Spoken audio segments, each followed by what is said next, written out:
So we will be taking you through this process, looking at how do we image due diligence as a tool of transformative change, as a tool of how do we change, how do we cope with the changes, or rather the ecosystem that we are in as philanthropists.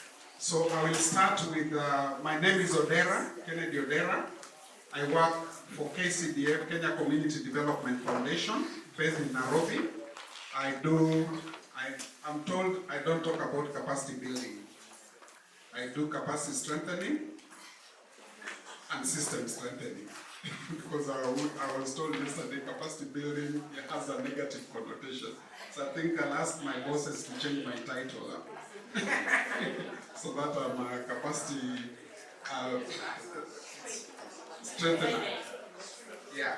So I will introduce my colleagues and start from my far left. Thank you, Kennedy. Good morning, everyone. Yes, I'm called Ramira Bernard. I'm the Executive Director of Strive Foundation Rwanda. I'm here as part of this team to discuss about the due diligence. And if possible, maybe I can go ahead with my experience, or maybe later. Just a bit of what you do. Thank you. Strive Foundation Rwanda started in 2003. As all you know, Rwanda has gone through different issues, especially genocide against Tutsi. So different Rwandans had to come up with new ideas. What can be done through these difficult times? Our country was empty totally. A lot of issues in terms of building our nation again to be where we are now.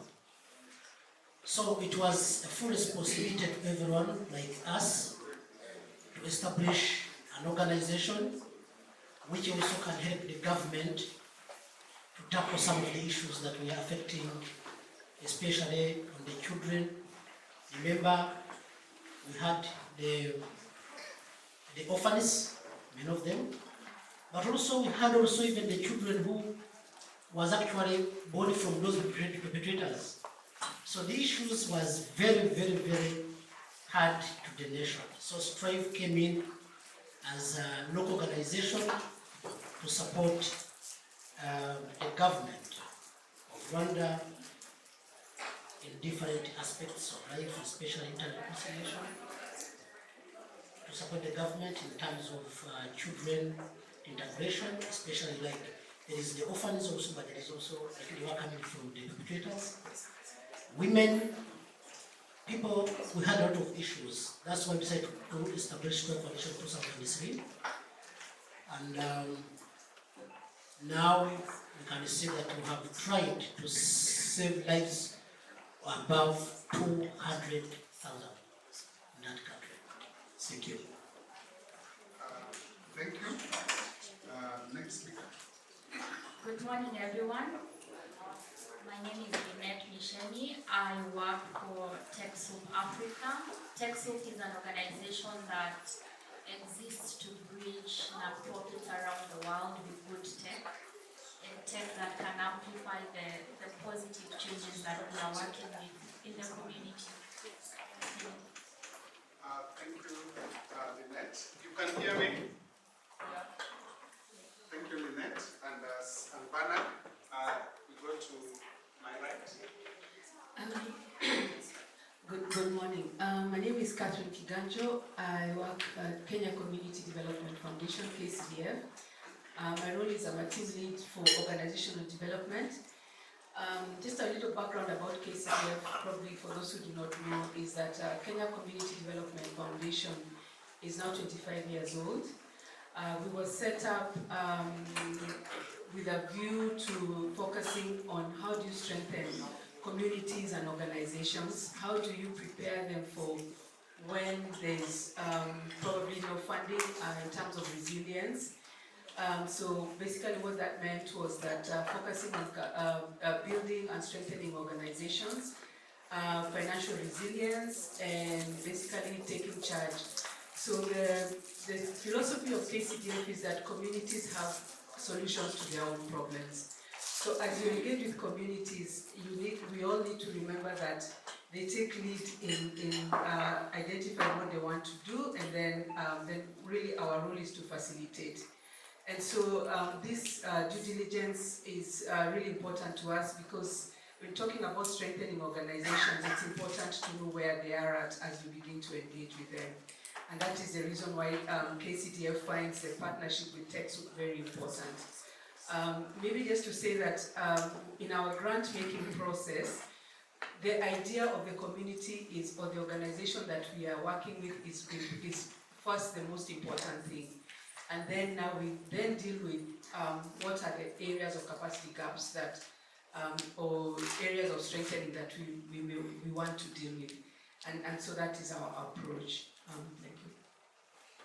Thank you, Catherine. Round of applause for our speakers. Yeah, so we want to look at how do we strengthen, how do we build strong, resilient organizations through a due diligence approach. And I believe all of us, in one way or another, we have encountered a due diligence process. Is that right? How many have not? As long as we are receiving money from somewhere, we are kind of subjected to some due diligence. Is that right?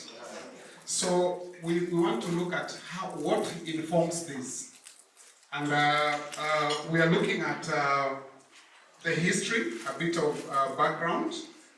We find that the issue of localization has brought in due diligence as a kind of a must process. Because most donors, we have shrinking finances, we have shrinking, resources, and most donors want to be sure whom they are giving their money. Whether we are getting money from individuals, whether we are getting money from corporates, whether we are getting money from mainstream donors, they want to be sure whom they are getting money, whom their resources are getting to.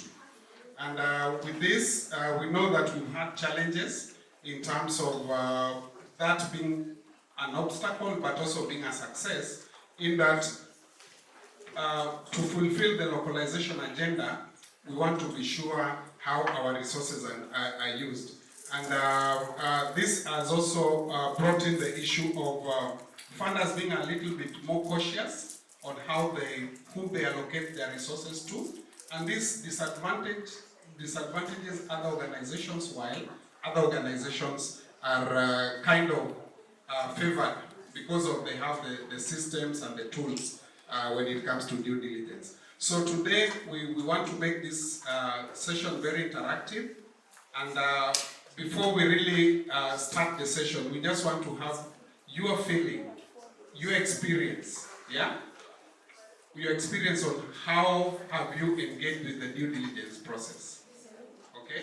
So we want to, in your tables, what you want to do is that in your tables we've given some papers in each table, some handouts, yeah? And we want you to just give us a feel within your tables. We'll be asking questions and building on the questions. We want you to look at the materials we've given you, but in each table, can you tell us what is your experience with due diligence? Yeah?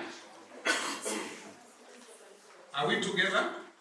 In your own tables, then we'll pick a few experiences and share, and then we'll be kind of building on that. So we are giving you about 3 to 5 minutes. You discuss within the tables. You just discuss among yourselves your experience. A lot. From our table, we said that due diligence, when it comes to grassroots organizations, it's very high. Most donors think that when they bring money to grassroots organizations, that money will get lost and people will steal. So there's not trust. So you find that due diligence is very high in terms of everything, including accountability and everything. But when it comes to results, grassroots provides more. So there is need to be a shift. Because when it comes to work, grassroots people, when it comes to documentation of gender-based violence and everything, they give the best. But giving the money, the bar is so high, and you even suspect yourself, oh, maybe we are thieves or something. That was the discussion. Thank you. We have diverse experience here. This is from Mozambique, from India, Uganda, and California from the United States. Now, our experience is that we had, first of all, different jargons. Others call it fact-finding, others call it background checking when they're doing the due diligence. Now, what we realize is that the more recipient organizations do that, then there's increasing compliance and adherence to improving governance and management in the organizations. I guess I have communicated what we agreed. Yeah, the other side is that when it's been done, the recipient organization experience a lot of anxiety, stress, but that's positive because at the end of the day, there's improvement and there's compliance. Have I? Okay, thank you. Thank you. There's another hand, there's some two hands around. Can you hear me? Okay. So in our table, we discussed this. So it's a really important conversation. We had a very short time. I think it needs its own kind of session.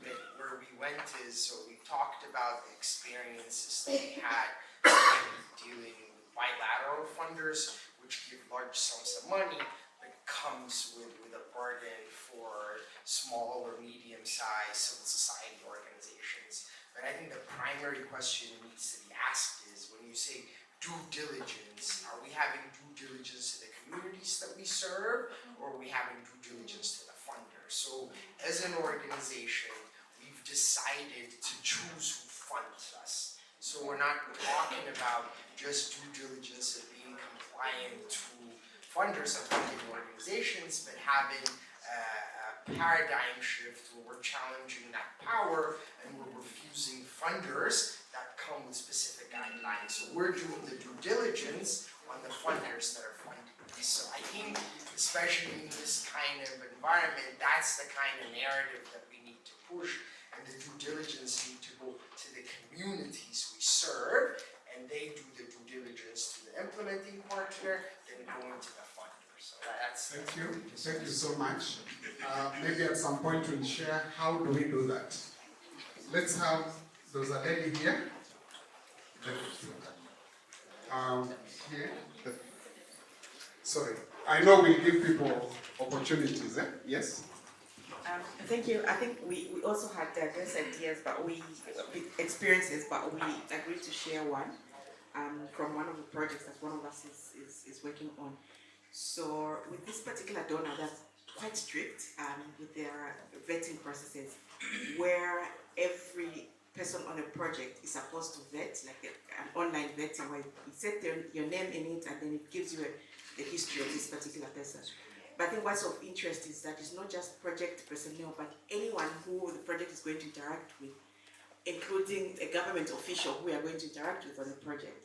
So it doesn't vet just the government itself, but individuals from government who you will work with.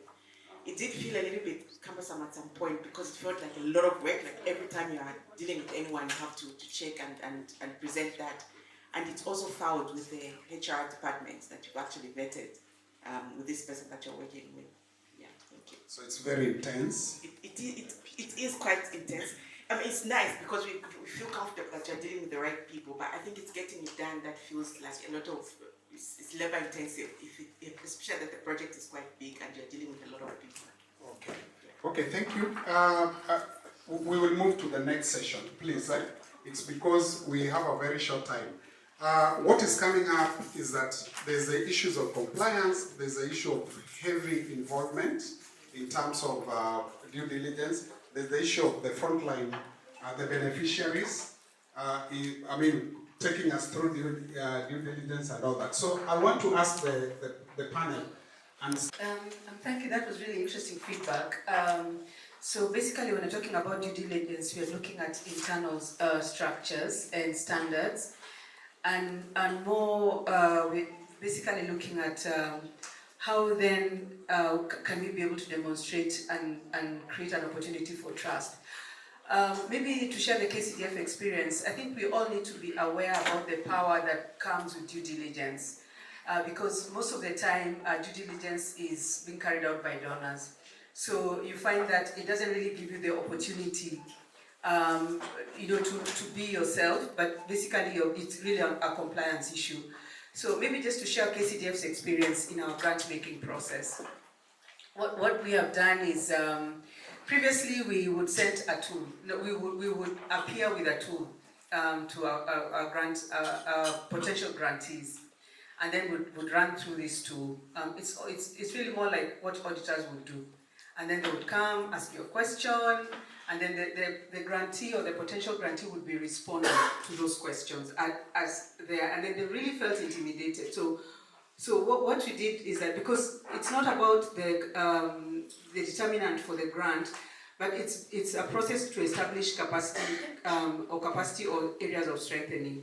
So then we decided that why do not send the partner or the potential partner the tool, then they can at least engage with it collectively in the organization. And then when we go in and just have a conversation, it's basically to support them to reflect on the specific areas. So that we found actually less intimidating.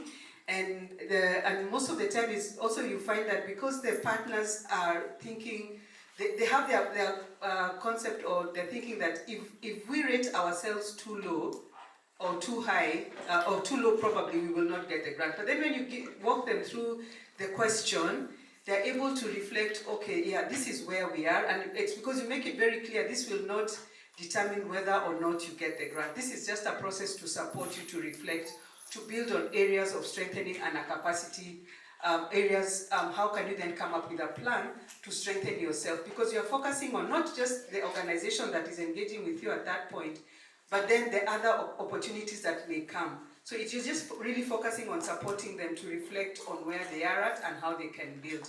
So that way you don't bring your power over the grantee, but they have a tool that just helps them to have a point of reflection. So that's how we have used KCDA due diligence or capacity assessment with a partner, so that they're able to actually build on that to reflect on areas of strengthening. That's our experience. Thank you, Catherine. Let's hear from Tetsu. Alright, so as I said, TechSoup, we exist to support non-profits with tech and tech for that matter. And so one of the biggest services we offer is something called validation or organizational vetting for non-profits globally. And in the process of doing this work, and also TechSoup is known for an organization called NGO Source. I'm sure most of you here have received a grant from an American organization. You've likely gone through the NGO Source process. And so in the process, after like 35 years of doing this work, TechSoup finds itself at the nexus between the donors and the CSOs. And we start to see how progressively small non-profits continue to miss out on funding. And the big organizations or the well-established organizations continue to getting more funding. So you have this situation of like a golden circle of people who receive funding from the same type of donors. And so with all the data we have at TechSoup, we started exploring, is it possible that you could have a due diligence framework that is actually reduces the duplicative process? You know, I was just talking to my friend here and he was saying last year they went through 4 due diligence processes from 4 different funders, and it's the same documents they have to upload. And in small organizations you have like what? A team of 5 people, and this same team is going to the field, at what point do they come back to upload these documents? Internet is an issue. And so we started thinking, is it possible to have a uniform and standardized due diligence, even as we talk about trust-based philanthropy, nomination-based philanthropy, and indeed the issue of trust is an ongoing process. As we continue to build the process, the due diligence is still happening. So can we reduce the burden for small nonprofits? And so that's how we came in Kennedy, to think about, can we have a technology platform that CSOs can actually go through the due diligence process, and hopefully more donors can adopt this standard framework, so that if a funder comes and says, we want to work with you, and say, I have gone through the step due diligence, then you don't have to keep on repeating the same. And so yes, for us, we see due diligence as very costly, very duplicative, and very disadvantaging to the small organizations. We also feel that currently the way the due diligence is really informed by the Western norms of what compliance is and what risk management is. We also strongly feel that we need to come to a place where we are redefining what is risk. You know, when you say you're a high-risk organization, and that's the issue of power, who defines what is risk? And so this is a conversation we are inviting all of us to start thinking about, and even get to the place of donor education, and probably we then get to the place of policy where there's a case for standardized due diligence as we continue to build on trust. Thank you, Lynn. Maybe Bernard, any additions? Just on how do we see due diligence? Thank you so much. I think my sister here tried to elaborate more about the benefit of migrating from the traditional approaches, the new innovation systems. But of course, we cannot ignore totally that the due diligence is a burden. We have to understand, for example, Story Foundation Rwanda in 2003 we started an organization without any document, without any policy. It was just an organization by the Ministry of Local Government, but we had nothing in terms of a document that can really justify in terms of funding. Even those who tried to join us as funding, I remember it was the British High Commission.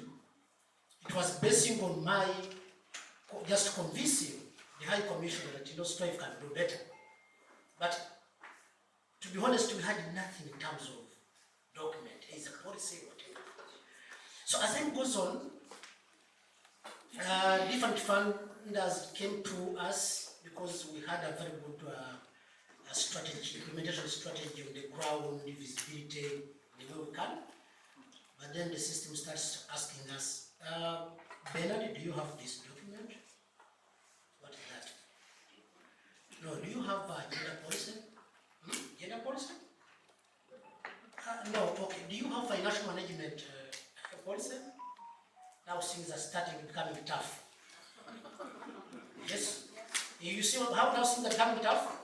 You're asking just a small organization a document, and you want to let Strive as World Vision International, which is 70 years old. From there, I remember one day, it was like, I'm just using a stubborn word that, I was like behaving like a terrorist. Global Fund launched a project, there was round 6, I remember.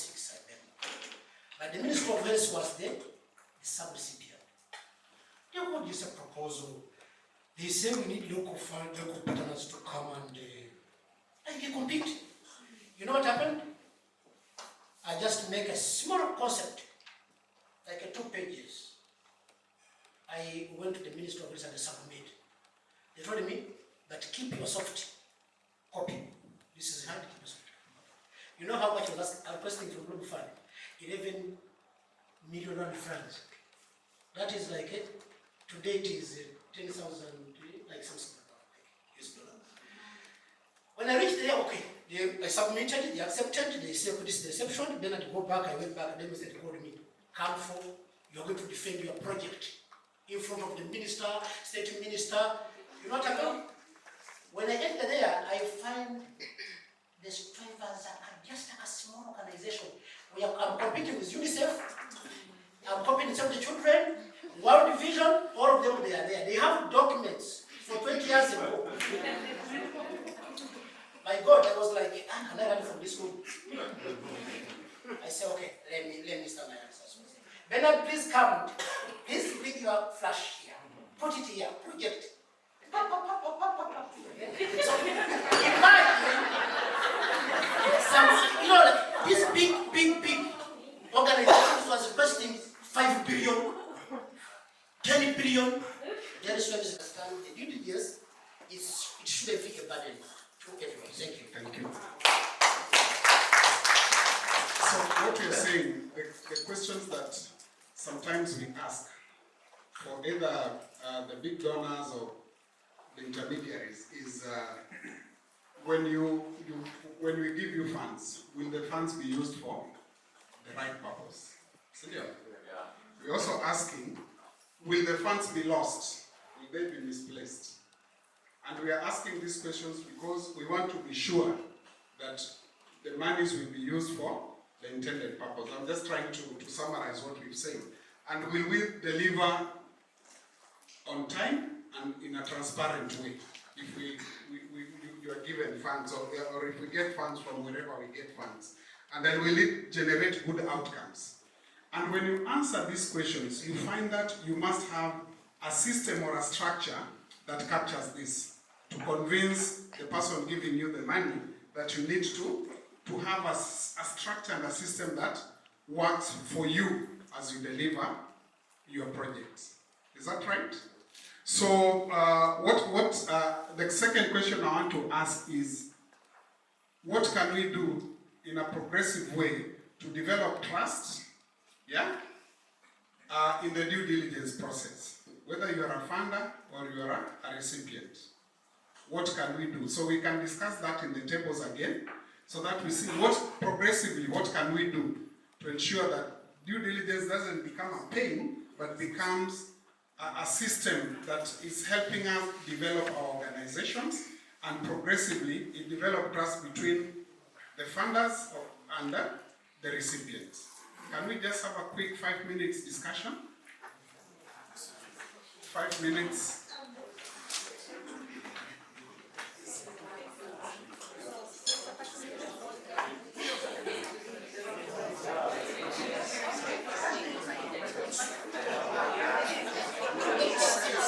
What came up in how to develop trust and progressively, deal with due diligence. The first one was building relationships with these organizations. First, from how you assess the organizations, and then in how you award. But even after you award, do you leave them to their own devices? Do you the concept of accompaniment? How do you move with these organizations in order to, at the end of that period, have the result that you wanted? And then secondly, which is the last point, basically we talked about room for failure. So what is happening is a donor, you as a donor, you have money, and then you have the goal that you want to achieve. So you have money and you have a service, air quotes, service. And then there's, as investments, there's also bad investments, right? So entering into this relationship, you have to acknowledge and make room for failure. So how do you then, in your monitoring and evaluation and everything, how do you put this failure up in terms of, is it a learning? How do you give organizations room to fail? And then how does that show up at the end? Do you then chastise them and be like, we gave you money and this did not happen at the end of the period? Rather, how do you approach it and say, we gave you the money, this outcome we didn't realize it the way we thought we would, but what have we learned, and then what can we do differently? And then it's not like you ate the money, right? So that was our thing.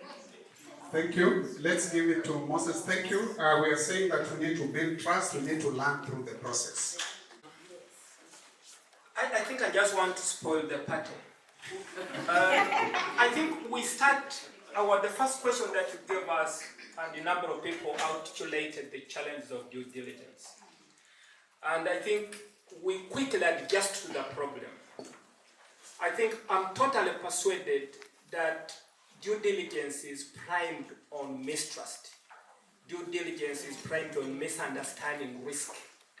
Due diligence assumes that we are thieves, and the burden of proof that we're not thieves is on us.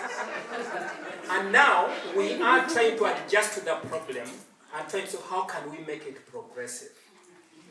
I think first of all, the multiplicity of these different due diligences that are done sucks away bandwidth from me as an NGO leader.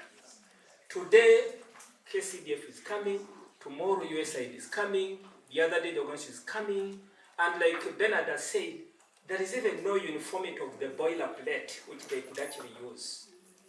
In the case of Uganda, we have what we call the quality assurance certification mechanism.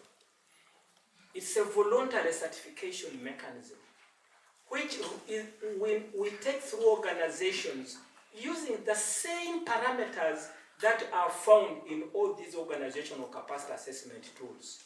Even the government regulator recognizes it because it is in the NGO Act. Now, why would donor X not believe that since you have gone through this, I can actually trust you? And says, no, much as you have gone through this, I still would like to take you through. They go through, they take you through that, they take you through fraud risk assessment. And I was telling the group, it's like a gynecologist who is ever wanting to examine the woman continuously, and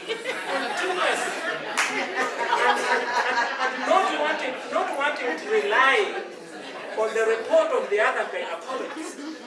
So I think for me, it is something that we shouldn't just be quickly trying to romanticize by actually saying, how can we make it progressive? Now, when FCDO is, for instance, let me use an example of FCDO, is giving money to a British charity, they do not take them through this kind of due diligence. When now the money is coming to some Ugandan NGO, then for all of a sudden, God forbid, there is a pack of hyenas, there are thieves, and we must address them as such. And so for me, before we adjust to the problem, we need to push back. And that is part of the decolonization agenda. That's part of shifting the power. That is part of saying, no, we can transact business differently. And so I look and say, yes, in-house checking is important because we need to be organizations fit for purpose. We need to check our own institutional health. But at the same time, we need to do that at our terms. Not you, because you have the money, you have the power and privilege, and you are coming to check on me on this and this and that. Thank you, Moses. He's used very powerful words. I hope the guy now, and we are not going to... Okay, let's get to the lady here. Thank you, Moses, for that insight. Thank you. My name is Patricia Wekula, and I'm speaking on behalf of our group, which has representation from Kenya, Zambia, and Tanzania. Just to follow on to what Moses has said, his last point, I think the issue of, and we discussed this in our group, the issue of due diligence could also be thought of as a horizontal process, rather than it being top-down, and we are receiving these requests for the different documents. One of the team members mentioned that the process that they use is just to have a discussion. What do you have available in the due diligence requirements? And what do you think you can have available? And I think in that way, then you're not really forcing the recipient organization to come up with documents over a short period of time. And those documents may not be fit for purpose because they've been developed out of the need of the donor. Maybe the organization itself did not see the need for that document. But on the other hand, it's also an opportunity for organizations to see where they could do better in producing those documents. The other thing that we need to think about when we're working with the CSOs, how do we build their strengthen their capacity in also in the due diligence process, so that we're also not subjecting them to, let me say, there was a word that was used, I can't remember, processes that will be so time consuming that the people feel like it's not worth it. Thank you. Thank you. The last person. It's from the funders imposing it to the grantees. So even that name itself needs a shift at the first place. Because how we see it is that this due diligence business is about organizations learning, but it is not set up as organizations learning. It is set up as funders then looking into these organizations, and it is not. It's not self-driven. It's not our own initiative. So we should have a system where us as implementing partners are constantly learning. So we have a specific template that us as partners know this is the standard we need to get at, and we are consistently evaluating ourselves, monitoring our structures, evaluating our structures to ensure that we get there as institutions. So that by the time a donor comes in, they want to work with us, then it is easy for us to communicate. This is where we are. This is where we are. This is where we want to get to. Are you in a position to assist us to get there? So that it stops being very extractive, that everyone you're meeting, you have to do this. Every time you're meeting someone new, you have to do this. It's just a culture shift. Our organization's in the first place in a position where we are learning. Is this about our organizations? Is us having that gender policy? Do we recognize that? That policy is important for us to have? Is that system important for us to have? Or it is only important for us to have because a donor somewhere will ask for it? So this business should be about us learning. Yeah, I think you've said it. Let's get the lady. To evolve their mindsets. Not all organizations are NGO or CBOs. We have social movements. And my worry with this due diligence process, you come and take the authenticity of social movement, you form more NGOs, project-led. And you need to understand when you're forming due diligence, there's different contexts. If I'm a movement, you don't need to force me to be conforming these structures that are to put hierarchy within our organization that are social movement.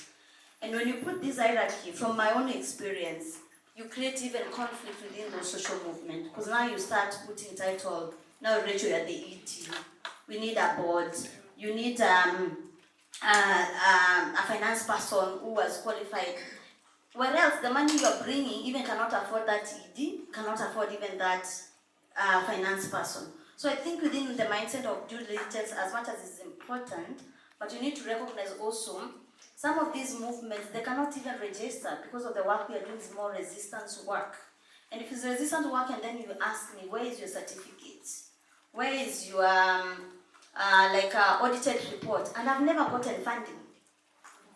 I've never, the money you get is from individual donor, who you report even with receipt, here is the money. We have all agreed on this. So I think as we move forward, even within the funding space, and I'm looking at KCDF, because I'll come knocking in your office after this. You need to evolve so that you're able to involve more community-led organization. Thank you so much. I think the next discussion. So we really are on the same page. And Brother Moses, may I just say, Gainas also treat men and other in between. So that's important to say. Now, what are we proposing? We are proposing that is it possible to have a uniform or standardized due diligence? And this is what this pilot is about. And so on your tables there's a handout that sort of gives you what we are trying to develop as TechSoup. So it is an online digital tool. We are even working to see how this can be used in low bandwidth communities because internet is also a challenge. And so what we've done is we've tried to think about what are the key pillars that would enable any organization to be able to be compliant and to manage their risks, whether as an organization or even their communities. And so, as at the pilot right now, there are those 9 streams. We obviously invite you to join this conversation, and especially for Rachel, when you say social movements, what would that look like? So we also need you to educate us. When you say compliance, because you also we are working in countries that also have laws beyond the funders. We need to create a lot of evidence, build a lot of evidence that informs the donor education that we want to do. So the step has 9 streams, as you can see, and so we would assess that. But also, if we were to show you the tool practically, the tool does not ask you, do you have this document? We ask you, what is your process? How do you go about this and this process? So that it's not an issue of just uploading documents. And even if you do not have a document, tell us, can we have the funders being open to saying, yes, you do not have a document, but there's a process that you go about. And now after that, the question around compromising the authenticity of organizations. If you want to stay as a social movement, you should not be forced to be an NGO. And that is why we have the T at the word step. And that really talks about the tiering.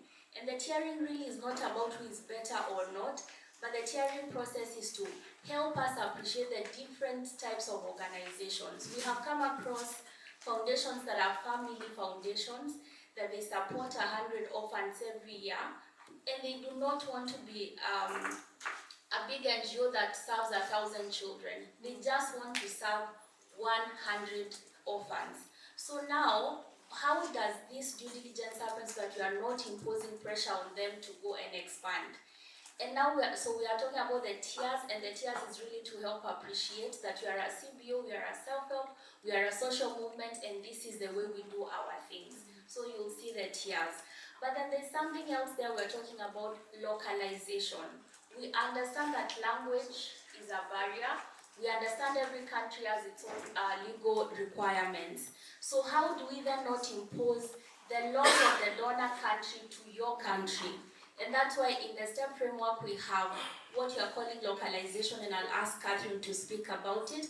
But finally, once you go through the step, there's a report that is given to you, and that report gives you like a framework. If you want to strengthen your organization on different areas, this is how you can go about it, and it comes with an organizational strengthening portal that you can access and get whatever resources, whether that's through consultation or mentorship or coaching. And in the future, we hope to now partner with the likes of FujaLink so that when organizations have gone through STEP, they can now get into a repository where they can access more funding. But I'll let Catherine speak into the localization and why we think that's an important part of it. Thank you. We filled in the process as a grantee.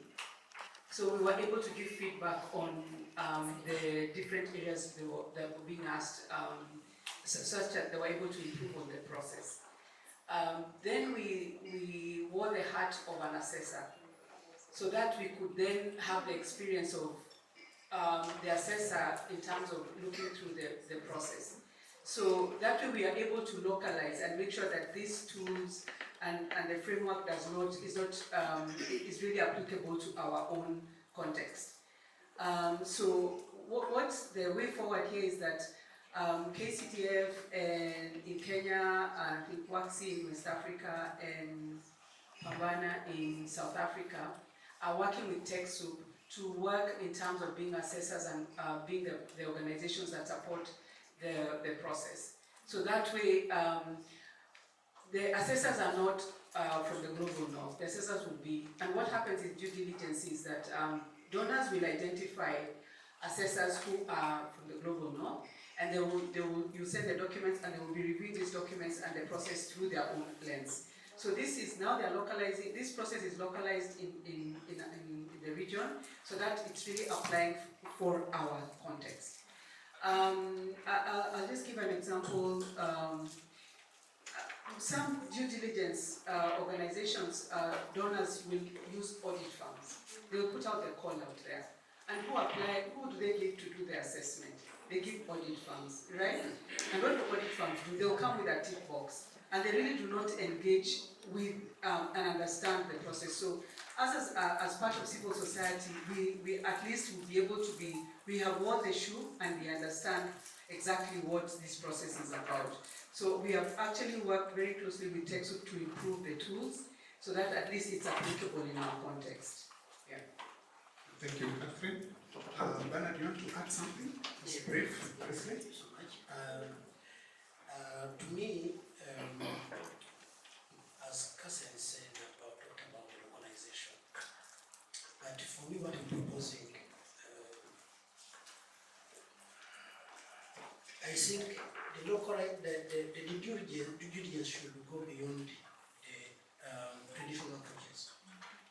This is very important because we have been this thing for like 20 years, people doing manually. So now my question was, if someone, you just come with your own template. Yes, this is the information you got from Strive, you keep it in your office, but KCDF will not know how Strive is looking like. So we need to come from traditional approaches and at least embrace the new innovative due diligence. That is one. But again, in this room, I want to say something which I can share as an experience. Physical discussion, as my colleague from Uganda was saying. Let's be trying to be aggressive. Because this due diligence is not designed because of they want to help us. No, it's like a colonial things behind. I'm sorry, donors who are here. Was designed to criminalize or undermine our efforts. But again, in a polite manner, we can try to discuss with our donors physically. So instead of just go and draft your questions to me, at least first ask me, what do you have in hand, please? Bernard, are you okay with this? What do you have? You just take your time, listen what you have. I can even provide what we have already. Then you start from there. So what I'm saying here, actually was worked for us. Like say, enough is enough. Because I got a donor, I'm just giving you an example. Due diligence is really good because we cannot even avoid that. But at least we should learn how to go about it. I got a donor in 2011, which is actually the biggest donor we have today. He brought some money to me. They said, okay, I'm giving you like 150 euros, but you only have 800, not even a million, for administrative cost. You get what I mean? So now I'm asking myself, 800, that is 800 US dollars, for example. Will I buy, we have also bills for water? This money will pass at least to purchase like the office materials. I took time like 5 years, struggling with him, increasing the budget, but no. I said, okay, one day, he came, the boss, the big boss, he came to my office, hi Bernard, he brought a nice gift for me, you are doing a great job, I like the way you do things. I say, okay, yes, but I'm suffering. But I was very prepared. We went like 3 days together, moving around, visiting the projects, wow. We finished. Then I said, I want to come to Germany. Me, myself, I want to visit your office. But before that, the project manager for coordinating Uganda, Rwanda, and Burundi, I told you guys, we started as a small organization. You found us in this small place. We shifted from this place to another one. Now we're shifting like 3 times. Are we refugees? Or we are like a street children? Then do you want to work with someone who is actually moving day by day because we don't have the capacity? How can you give someone 800 and you expect me to do a lot of things? Then he invited me to Germany. And it was like a lot. When I reached at the airport, Frankfurt, I find it was like he's having some booklets around. And strength is there. Picked one, I put in my bag. Then I sit at the office, we celebrated, dressing, Bernard, welcome to. I said, you know why I'm here? I want to terminate our partnership. Yeah? What happened? I'm tired of this colonizing things. Recognizing me. cannot move ahead because of discrimination. And even I have the reserve from the exchange rate, 27 million, I want to give it back to you. One get another partner from Rwanda. Because for my cannot afford this. You know what happened? I'm trying to give you how you can engage your partner through this due diligence. Then you speak the truth to him. Then I said, okay, you know what happened? Now has a built strength infrastructure almost 2 billion. Now, strength no longer make a proposal, Mr. Kennedy. He has agreed to please make your own budget every year. We are finding what you want. So that is the same approach that we can really have this discussion as takes to even in the KCDF, including this platform, but also when we meet them, let's discuss honestly, politely, say, we have to change this mindset. Thank you. Thank you, Bernard. You need to push back. And you need to be firm, and you need to be trustworthy. So let's just do a quick round of, I just want us to do a quick round of looking at what are the opportunities. Because we are running out of time, we still have another short presentation. What are we seeing as opportunities to make sure that due diligence is more progressive and it is more trustworthy and it is more involving? So let's talk about opportunities. You have to talk about the opportunities? Yes. Let's take the mic round.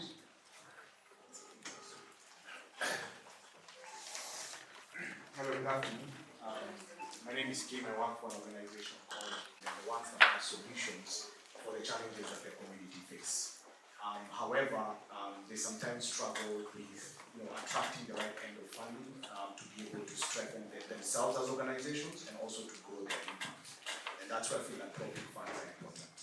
However, I think I want to challenge this rule to not look at due diligence as a punishment. Yeah. I think it's important for us to accept that even in the business and corporate world, you're just not going to give money to somebody. You have to make sure that there are certain fundamentals that that organization has, there are certain things that the organization can deliver, and instead of waiting for the due diligence process, as our brother there said, it's not about whether it's a perfect system, but at least you have something that is operational in nature that you can demonstrate to the organizations that come and they want to support you. Therefore, give recommendations on a couple of things. One is ensure that your finances and your accountability processes are good. Number two, ensure your human resource practices are fantastic.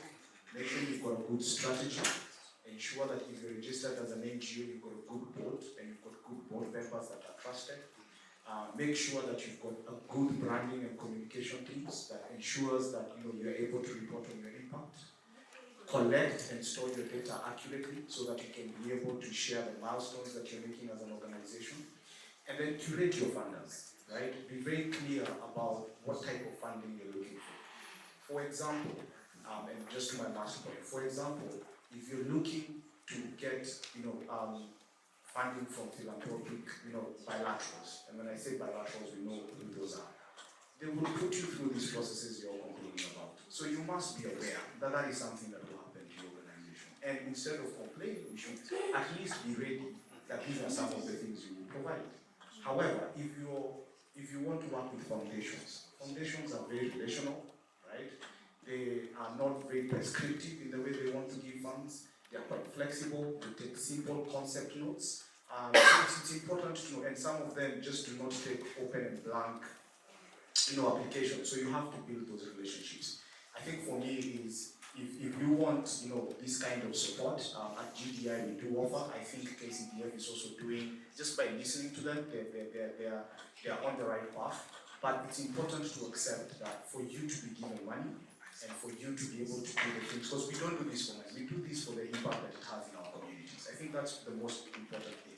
For us to receive money, we must have the structures to demonstrate the trust that we want to be accorded. Thank you. Thank you so much.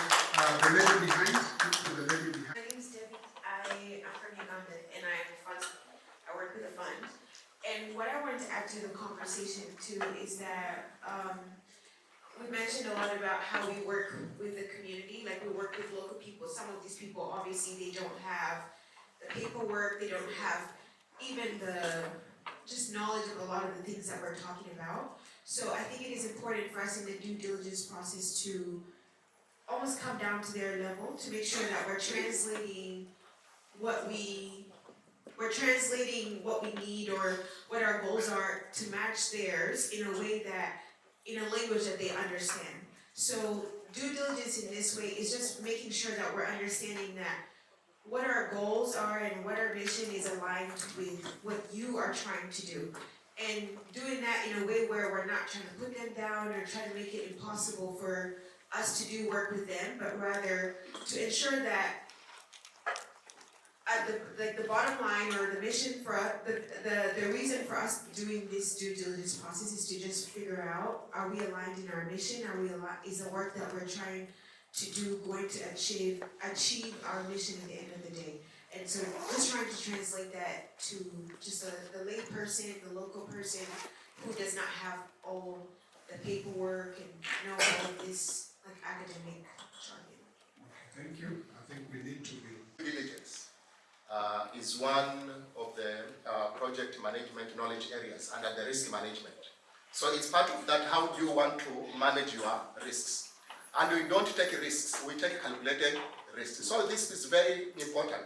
So we need to understand what is due diligence and why do you need due diligence. Then the issue of how, then that one can be discussed, like the number of approaches which is being piloted. But it's a very, very important. Yeah, because even in our own homes, if our children ask about money, we interrogate, you want to know how are you going to spend that money, how, because you want to ensure you are getting the results. Like some people, how do you assure results? We may need to know, do you have a monitoring and evaluation plan? How do you ensure you'll be tracking the progress? But these are some of the questions when we are being asked. We see them as if they are policing us, but they are very, very important. So I like to support my friend here by putting all the points clear, and I think we need to emulate that. Thank you. Thank you. I'll give two people because of time. And for me, very quick, I think one, there is general consensus that due diligence is an institutional health check, and everybody agrees with that. It's a good thing. But I think we need to disabuse ourselves of the fact that due diligence is neutral. It's not. We just even need to understand the spirit behind this. So when we introduce things like safeguarding, we need to understand what is the spirit behind this. Because sometimes we think that these are neutral things. You know, when Oxfam commits its transgressions in Haiti, then all of a sudden these become policies downloaded down to us. And you know, you need to understand then it looks at us as though we are sex pacists. It is taking the behavioral approach rather than looking at how do we empower, how do we protect women and girls using a political economy lens. So for us, really, it's about understanding what is the spirit behind this. My last question would be to Lynette. Once this step is finalized, is it going to be ISO certified? Is it going to be ISO certified? Because once it is done, I do it. You know, will donor X accept it? Will donor Y accept it? Because if we were able to get it to that level, then all of us should be there. okay. Thank you, Moses. Finally, I think it's like something we must live with. Yeah? If you want to get funding from outside, that it is not our funding, then how do we make it friendly with the different levels of organizations? Yeah?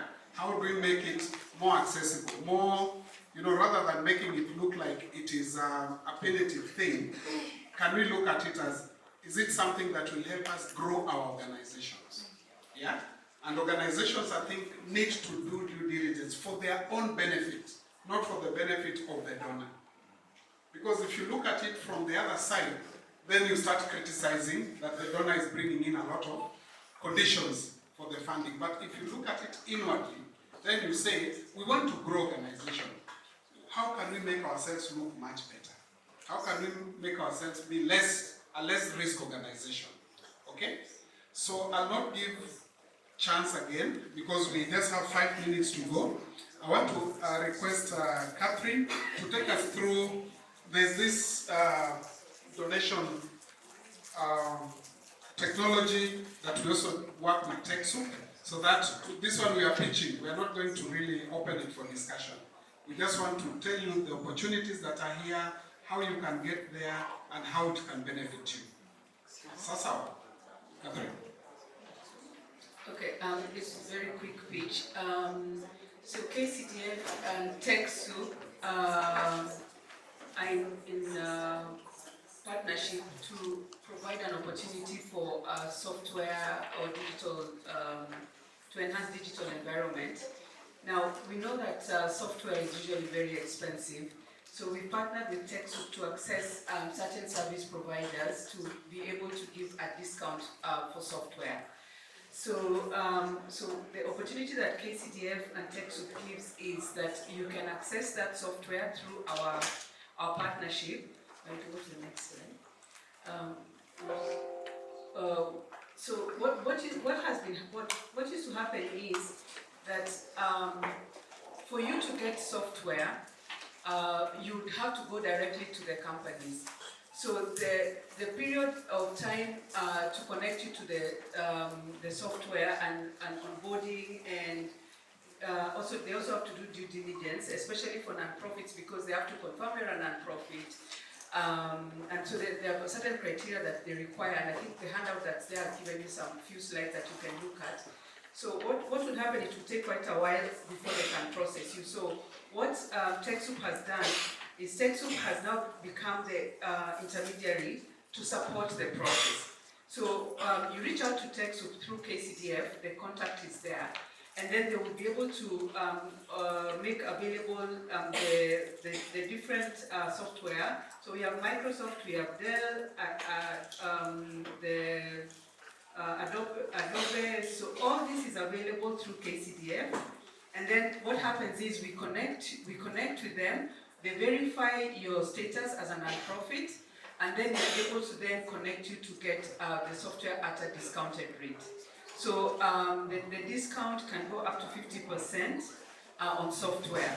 And so what we have done is that we have a desk at KCDF, a customer service desk, that helps you to link with the service provider, and then they're able to process you, upload, get verified that you're a non-profit.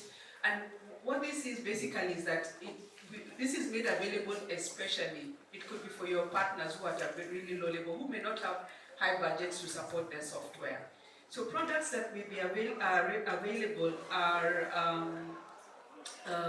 so like we have Microsoft 365 is made available at a discounted rate. We have Zoom, we have the antivirus, we have, so what happens is now you're able to get this at a discounted rate. So what would happen is probably many of us who are sitting in the room already can afford this, probably because of funding, but our partners on the ground may not necessarily be able to afford. So this is an opportunity for you to actually get them, contact us, and then we can be able to support you. For example, one of the things that we find, many organizations, especially the really small organizations, they use Gmail as the email that they use. Now, there's always a credibility issue on using Gmail. So we're actually able to facilitate for them to get a domain, and then they're able to use an email address that really creates credibility for them. So please reach out to us. There's a handout on your desk there that you can be able to get the contact of the person at KCDF that can help you get onto this. This was just an opportunity we always share whenever we're in forums like this. Thank you. A big hand for the panelists. If you want to get more information about the donated program, you can do the QR, and then you get more details. You can reach out to us, and we will get somebody to engage you. Otherwise, I want to thank the panelists. I think we have learned a lot among ourselves. We've learned. Is that true? Yes. Have we learned? Yes. So we hope that this should be a continuous process, whether in our country or during some of these conferences. But what we are saying is that we have learned, and we are looking forward to even engaging remotely to continue developing and improving on some of these processes that we are talking about. Otherwise, thank you, and looking forward to more interaction. Bernard is here, Lynn is here, Catherine is here, I'm here. The next 2 days, we can still share and give you more information. Otherwise, asanteni sana. Thank you.